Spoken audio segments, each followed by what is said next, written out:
Halo mem dan teman-teman sekalian. Sekarang saya akan menjelaskan tentang gaya bahasa atau majas. Gaya bahasa atau majas adalah ungkapan penyampaian pesan dengan menggunakan kiasan. Bahasa majas menunjukkan makna yang tidak sebenarnya dengan realita karena menggunakan bahasa imajinatif. Tujuan dari penggunaan majas adalah membuat pembaca atau penikmat karya seni merasakan emosi dari suatu karya lewat gaya bahasa yang digunakan oleh seniman atau penulis pada umumnya. Dalam hal pembagian jenis, majas berdasarkan cara pengungkapan dari makna kiasannya, majas dapat dibagi menjadi 4 jenis, yaitu majas perbandingan, majas pertentangan, majas sindiran, dan majas penegasan. Namun seiring dengan perkembangannya, gaya bahasa atau majas dapat dibedakan menjadi beberapa jenis lagi. Yang pertama, gaya bahasa atau majas perbandingan. Majas perbandingan adalah majas yang menyatakan perbandingan. Perbandingan tersebut diungkapkan dengan cara yang berbeda-beda tergantung dengan bahasa yang digunakan. Majas perbandingan dapat dikembangkan lagi menjadi majas-majas berikut ini. Yang pertama, majas personifikasi. Majas personifikasi yang seolah-olah menjadikan benda mati seolah-olah menjadi hidup.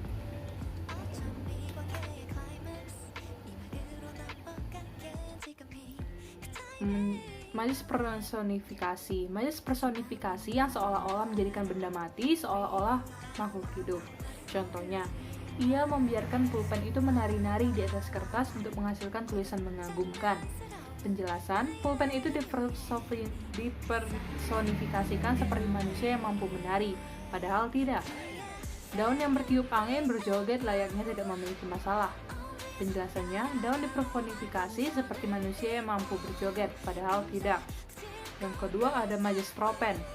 Majas tropen merupakan majas yang menggunakan kata-kata ulang, tepat, atau sejajar untuk menggambarkan kondisi atau pengertian tertentu.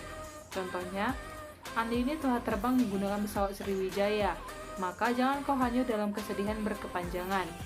Penjelasannya, perbandingan yang diutarakan dalam kalimat tersebut adalah jangan sedih yang berkepanjangan karena Andini telah pergi juga. Yang ketiga ada majas metafora.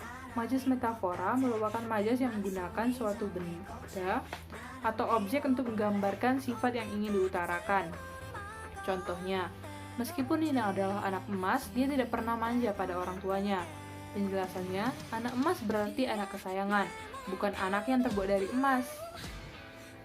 Yang kedua, contohnya, warga yang ketahuan mencuri akan menjadi buah bibir orang-orang sekitarnya.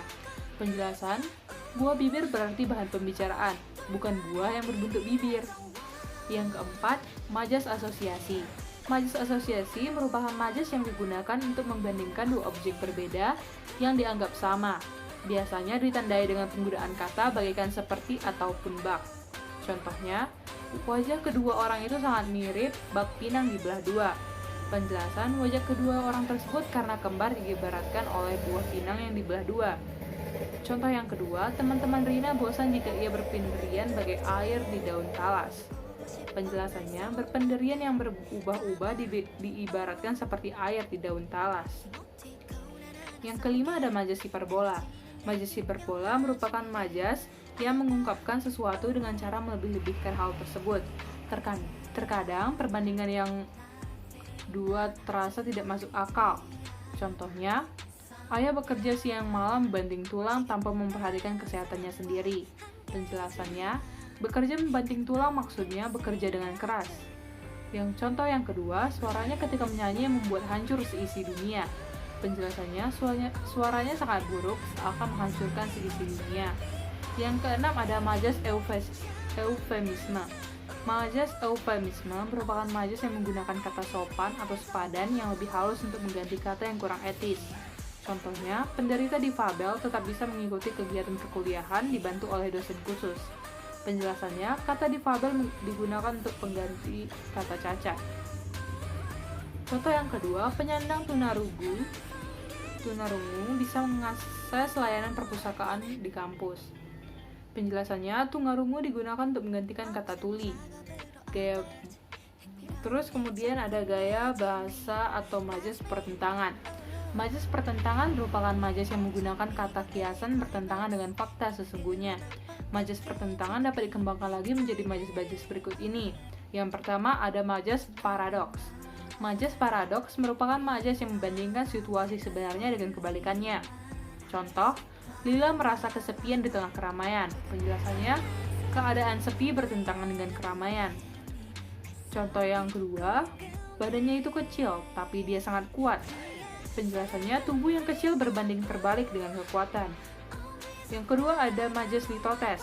Majas litotes digunakan untuk merendahkan diri, meskipun keadaan sebenarnya lebih bagus daripada apa yang diungkapkan. Contoh, kapan-kapan jika pergi ke Bogor, saya harap Anda mau mampir ke gubuk kami. Penjelasannya, gubuk yang dimaksud adalah rumah yang megah. Contoh selanjutnya adalah selamat menikmati hilangan ala kadarnya ini. Penjelasannya, makanan ala kadarnya di sini adalah makanan yang lengkap, lauk, pauk, dan sayur. Yang ketiga ada majas antitesis. Majas antitesis merupakan majas yang menggabungkan kata yang saling bertentangan. Contohnya,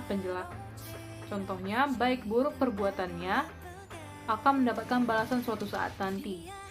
Penjelasannya, baik dan buruk kata yang bertentangan dan disandingkan menjadi satu. Contoh selanjutnya, jangan pernah menilai seseorang hanya melihat benar salah perbuatannya. Penjelasannya, benar dan salah kata yang bertentangan dan disandingkan menjadi satu. Kemudian ada gaya bahasa atau majas sindiran.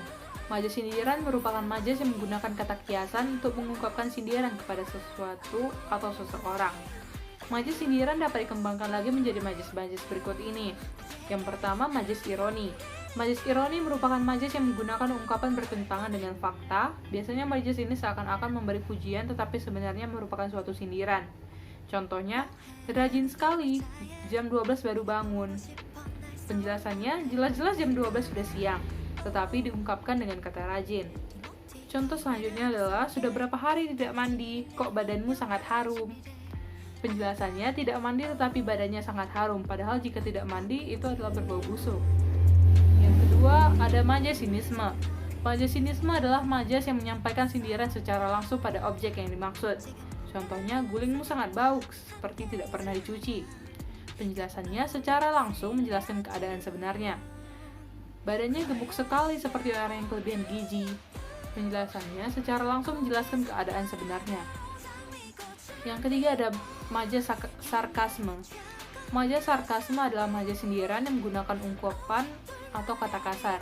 Penggunaan majas ini bisa saja melukai perasaan orang yang sedang mendengarnya. Contohnya, pergi dari sini, kamu hanyalah sampah masyarakat yang harus dimusnahkan dari muka bumi ini. Penjelasannya, penggunaan sampah masyarakat merupakan kata sarkas untuk menggambarkan orang yang sangat bodoh. Contoh yang kedua, kau ini benar-benar otak udang. Penjelasannya, penggunaan otak udang merupakan kata sarkas untuk menggambarkan orang yang sangat bodoh. Kemudian ada gaya bahasa atau majas penegasan. Majas pertentangan merupakan majas yang menggunakan kata kiasan untuk meningkatkan pengaruh kepada pembacanya supaya menyetujui sebuah ujaran atau kejadian. Majas penegasan dapat dikembangkan lagi menjadi majas-majas berikut ini. Yang pertama ada gaya bahasa atau majas pleonasme. Majas pleonasme merupakan majas yang menggunakan kata bermakna sama untuk menggunakan sesuatu. Contohnya, bajulah ke depan agar orang-orang bisa menyaksikan penampilanmu. Yang kedua, turunkan tangan ke bawah setelah menjawab soal yang diberikan oleh guru. Yang kedua, ada majas repetisi. Majas repetisi adalah majas menggunakan kata berulang pada kalimat. Contohnya, dia adalah penyebabnya, dia si perusak barang, dia yang membuat kota ini rusak. Contoh selanjutnya adalah, saya ingin menjadi lebih baik, saya ingin membanggakan orang tua, saya ingin membuat mereka bahagia. Yang ketiga ada majas klimaks. Majas klimaks adalah majas yang digunakan untuk mengurutkan gagasan dari yang terendah sampai tertinggi. Contohnya, bayi, anak kecil, remaja, orang dewasa, hingga orang tua sekarang diwajibkan memiliki kartu tanda penduduk. Contoh yang selanjutnya, uang ratusan rupiah pun saya tidak punya, apalagi ribuan, jutaan, miliaran, dan triliunan. Yang keempat ada majas anti klimaks.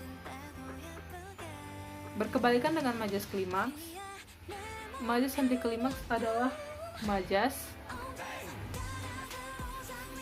mengurutkan gagasan dari tinggi ke rendah. Contohnya, kini kekeringan melanda rata di seluruh perkotaan, pedesaan, hingga pegunungan.